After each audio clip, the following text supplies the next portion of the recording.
What's going on, guys? It's Combat Muffin and welcome to another Battlefront review. Sorry I haven't been posting much content for you guys, but in these next coming weeks I plan to get a lot of content out to you guys. I'm going to have this review today, I'm going to have an updated top 5 weapons list for Battlefront. I know you guys have been asking for that for a while now, and I'm probably going to have some stuff having to do with the Rogue One Scarif DLC. Perhaps a Rogue One Scarif DLC review?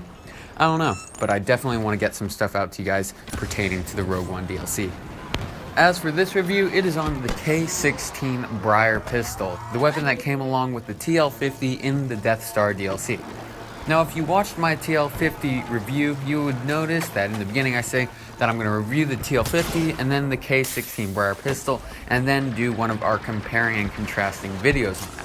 So now we are doing the K-16 BRYAR pistol review, and after that, I will do a comparing and contrasting video on both the K-16 BRYAR pistol and the TL-50, the two weapons of the Death Star DLC. Now, like the TL-50 and most new weapons that come in DLCs, you have to unlock them via Hutt contracts. And the Hutt contract for the K-16 BRYAR pistol is the Dark Enforcer Hutt contract. And in this, you have to simply get 10 kills with blaster pistols, 25 kills with Han Solo, and get 3 blaster kill streaks. That Hutt contract will cost 3,500 credits, and once you've done it, you have the K-16 BRYAR pistol. So what are the stats? Well, the stats are a little bit confusing, and here's why. Unlike the TL-50, the stat bars that show up when you hover over the K-16 BRYAR pistol mix up the secondary fire and the primary fire. According to the bar graphs, it has a max damage, and that's true.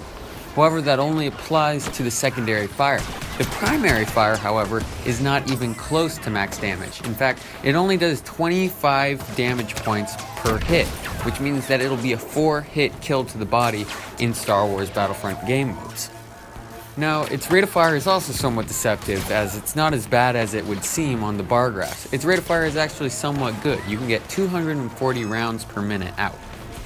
Lastly, its range is somewhat average for a blaster pistol, and its cooling power is quite good. You can get 10 shots in before the weapon overheats.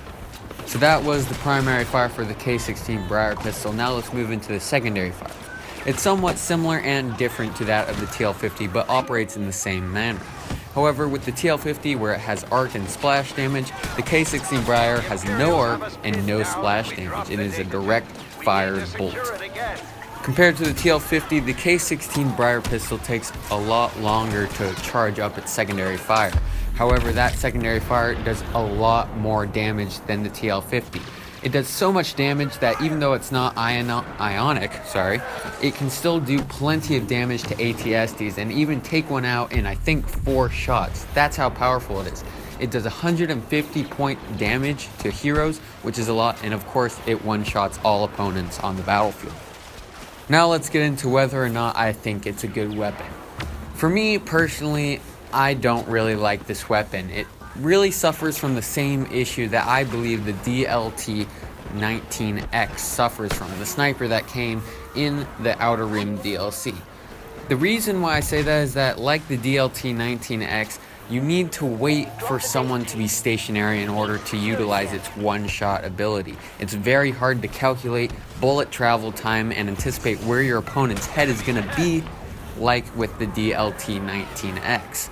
However, its secondary fire is very powerful, and it's unfortunate that it puts you in so much jeopardy after using it. Once you use it, and if you miss that well-timed shot, that anticipated bullet travel time, it takes a while for the weapon to recharge, and you have to hit a cooling flush. That is very difficult. The only reason why I can see you using this weapon is for the secondary fire. The primary fire is very much falling behind weapons like the DL-44, DH-17, and other blaster pistols. And the secondary fire isn't really that good to carry a weapon like this. It's a lot more risk-reward compared to that of the TL-50, and I'm going to try and stay away from comparing until our comparing and contrasting videos. But if you miss that shot with the K-16 BRYAR pistol, you can put yourself into a lot of trouble, which is why I typically try and stay away from the K-16 BRYAR pistol.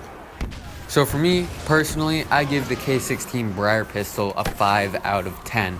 The primary fire is just not up to par with other weapons, and its secondary fire has much more risk than it does reward to it. And that's why I give it a 5 out of 10.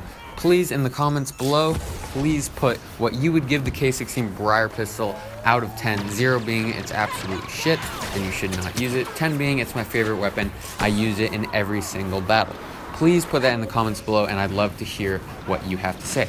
Also, for these coming weeks when I'm posting, please also in the comments put what you would like to see in future videos. Since I have this time now, I would really like to see what you guys have to offer, and I will always read it and consider it.